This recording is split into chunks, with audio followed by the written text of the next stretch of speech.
With training camp and preseason closing in on us, often NFL teams will make signings as well as trades to re-solidify their roster based on what they saw during the first wave of this offseason. And for San Francisco, they've already been linked to several of these free agents as well as potential trades, but perhaps there's no player they've been linked more to than Terry McLaurin, or better known as Scary Terry, the Commanders' wide receiver. In a recent article by ESPN's Mike Hadlick, for instance, he had San Francisco listed as one of his top 5 landing destinations for Terry McLaurin, having the following to say: after sending wide receiver Deebo Samuel to Washington earlier this offseason, perhaps the 49ers can get some pass-catching help back in a follow-up deal for McLaurin. He continued, saying the following: San Francisco enters 2025 with star Brandon Ayuk returning from an ACL surgery and former first-round pick Ricky Pearsall hopeful to make a year 2 jump, but could use additional help for their newly extended quarterback in Brock Purdy. Kadlick also makes a pretty good point that San Francisco is one of the few teams that could actually afford Scary Terry, since they have the second or third most cap space depending on your source. So given the fact that San Francisco has been linked pretty heavily to the all-pro wide receiver Terry McLaurin, I wanted to go over the reasons why he's looking for a trade in the first place. I mean, he's playing with Jaden Daniels, so we need to see if this issue will continue to arise in San Francisco,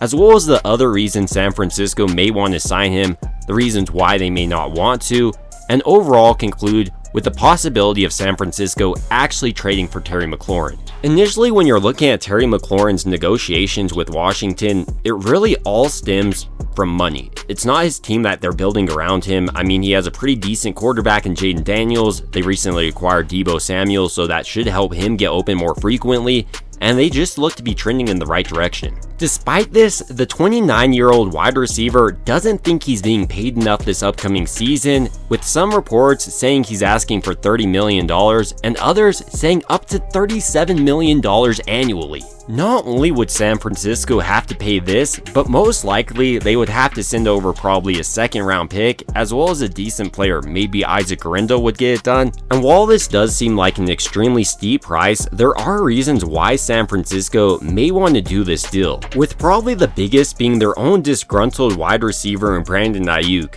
He's recently sustained an ACL injury, so it is fair to question how he'll actually return, and he won't be there to start the season. So if San Francisco wants one of the better wide receivers across the entire NFL, like they did when they signed Brandon Ayuk, they could trade for Terry McLaurin, a player who's had 5 straight seasons of at least 1,000 yards receiving. And he's exactly what Kyle Shanahan wants out of a wide receiver. He has elite route running, and he runs his 40-yard dash in 4.35 seconds, so he can really take the top off of the defense. On top of that, there's a potential out in Brandon Ayuk's contract after the 2026 season, so if he does come back and look like a completely different player, San Francisco then could seamlessly transition into another true number 1. And even if Brandon Ayuk does come back this season and looks like he did pre-ACL, that's only a good thing for San Francisco, especially with the strength of schedule they have this year. They really could make a Super Bowl push if they went all in. They have the easiest schedule across the entire NFL. Still though, I think there are some pretty glaring reasons why San Francisco should stay far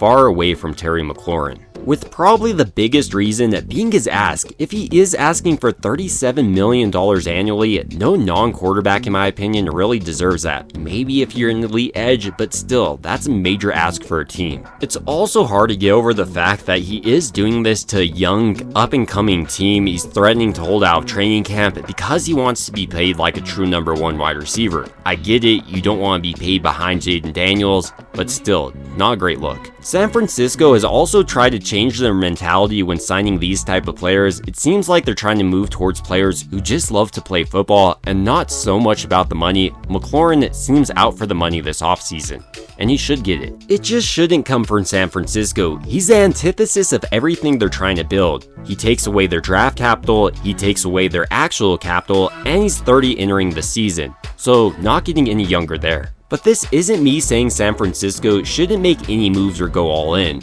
Honestly, I would kinda like to see them go all in, especially if they made quality signings, like signing the All-Pro guard Brandon Sheriff. You could also sign Will Hernandez and Asante Samuel Jr., and it'd be cheaper than this move. But ultimately, these are just some of my thoughts on San Francisco being linked heavily to Terry McLaurin this offseason, and I'd like to hear your thoughts down below. Do you think San Francisco should actually make this trade and get a true number 1 wide receiver to start out the year, or just rely on some younger players like Jordan Watkins?